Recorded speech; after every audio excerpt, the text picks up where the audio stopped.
Saúdo-vos com a santa paz de nosso Senhor e Salvador Jesus Cristo.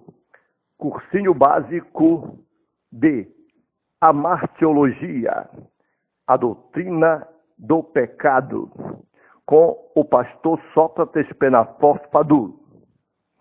A doutrina que estuda o pecado chama-se amartiologia.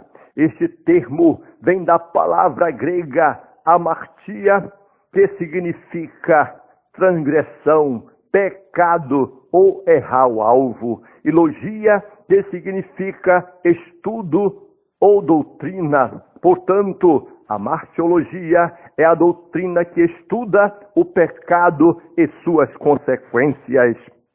No Antigo Testamento, o pecado é visto como uma transgressão direta à lei de Deus, caracterizado por um erro moral do homem que o torna culpado diante de Deus. Já no Novo Testamento, o pecado é um mal impregnado na própria natureza pecaminosa do homem, que mantém cativo até que ele encontre a libertação em nosso Senhor e Salvador Jesus Cristo. O Senhor Jesus Cristo declara que o pecado nasce no próprio coração humano. Já o apóstolo Paulo afirma que o pecado é algo genético que herdamos de nosso primeiro ancestral Adão. O apóstolo Tiago afirma que o pecado nasce pela própria cobiça do ser humano. Podemos resumir este estudo da amartiologia em 3 pontos fundamentais, a saber, a origem do pecado, as consequências do pecado do homem e a solução de Deus para o pecado do homem.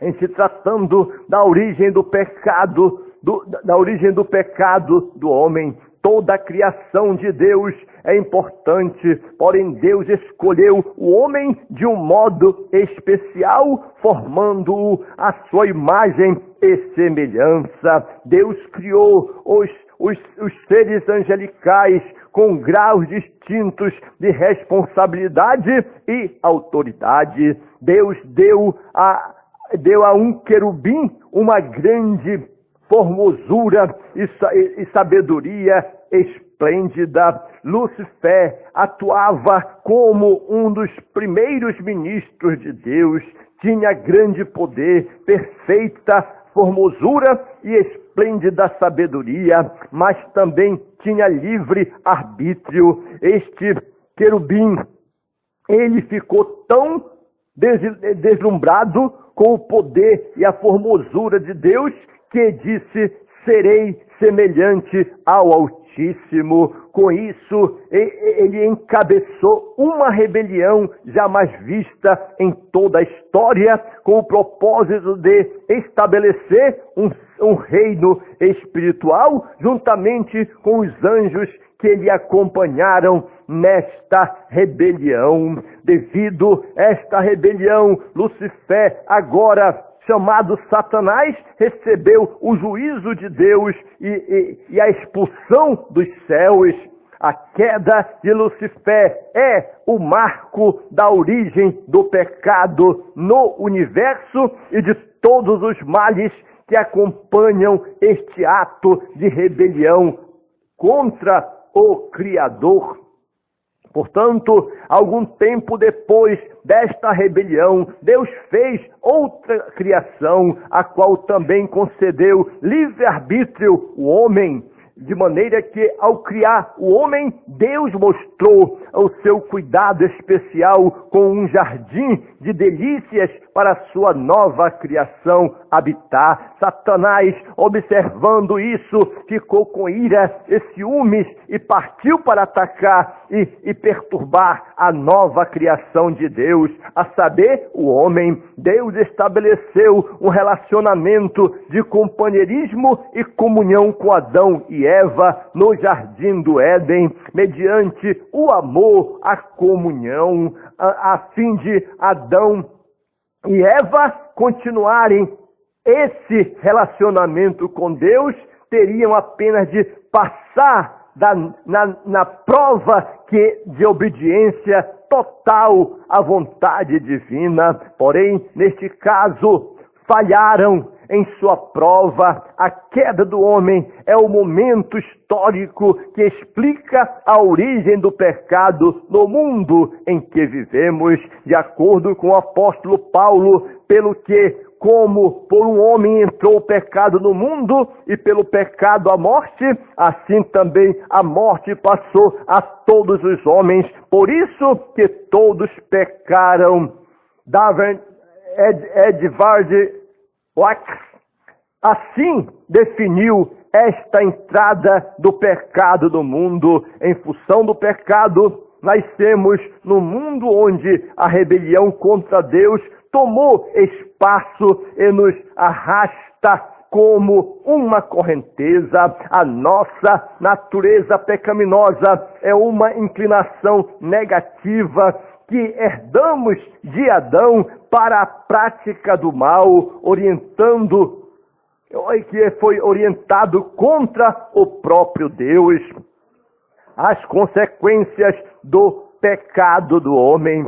Como consequência do pecado do homem, a morte, tanto física como espiritual, passou a reinar no mundo. A imagem de Deus foi maculada e a natureza humana foi corrompida por inteiro, trazendo a culpa judicial sobre toda a humanidade e o rompimento da comunhão entre Deus e o homem. O pecado ainda trouxe como consequência a depravação humana, a culpa e a própria incapacidade do homem de se libertar sozinho do mal que o escraviza. O apóstolo Paulo explica isto ao dizer: porque o que faço não o aprovo, pois o que quero, isso não faço, mas o que aborreço, de maneira que agora já não sou eu que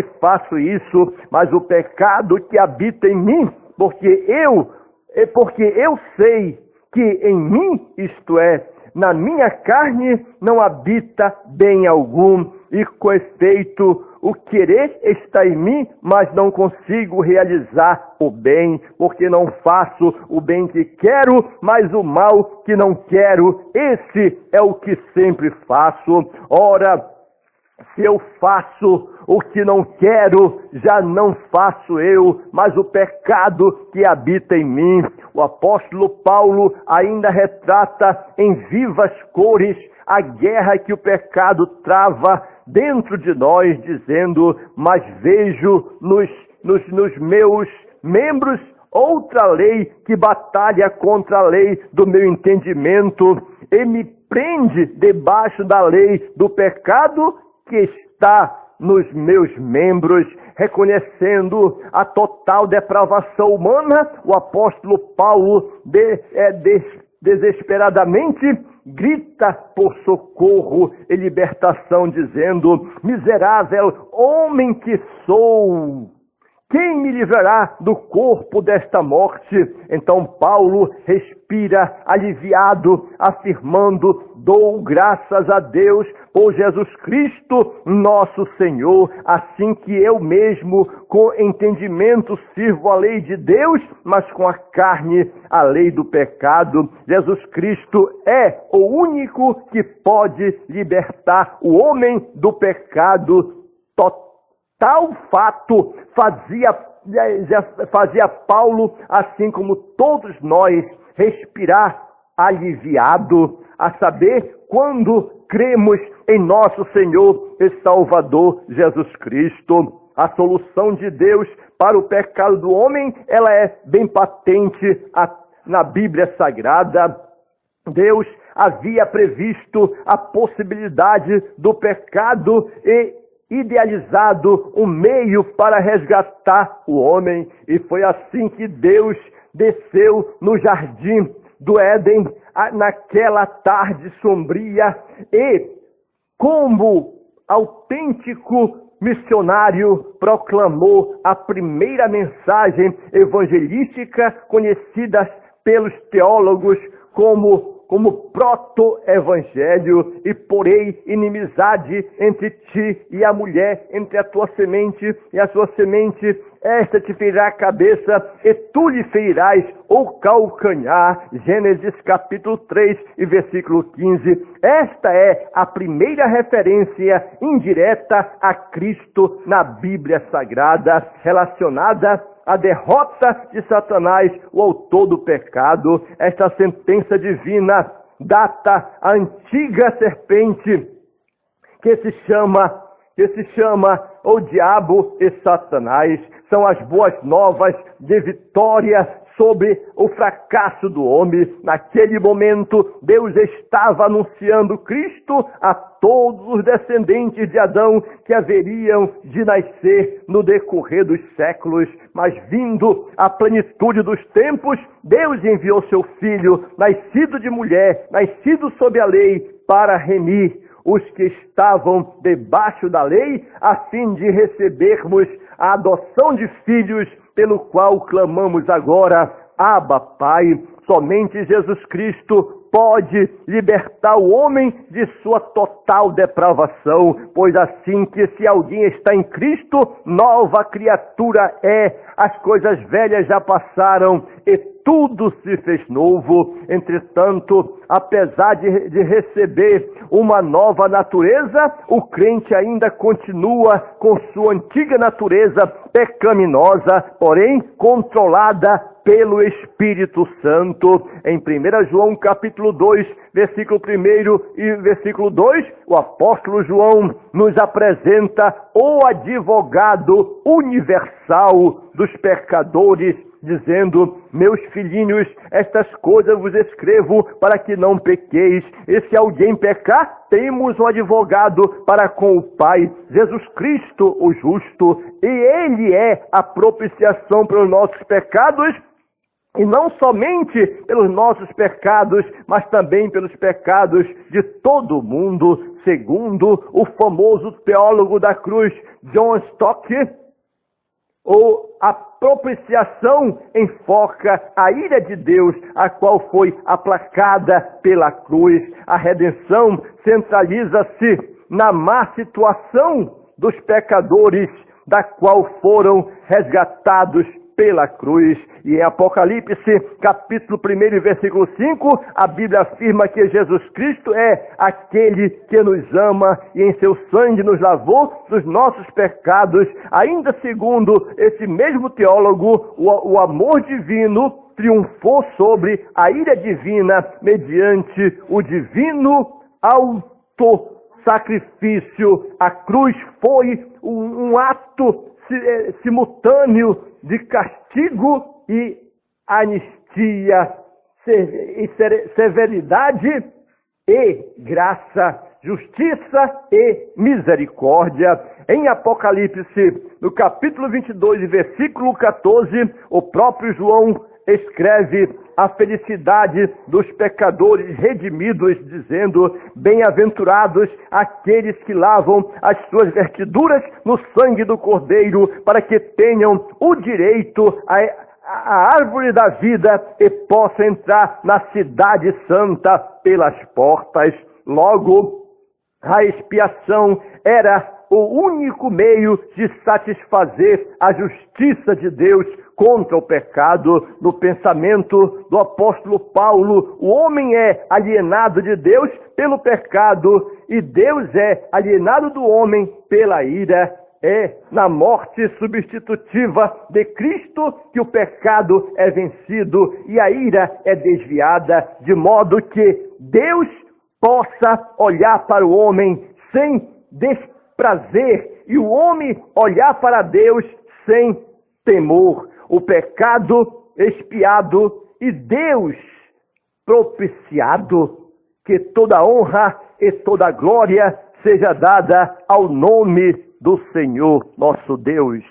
Jesus Cristo é o único Salvador do mundo. Amém.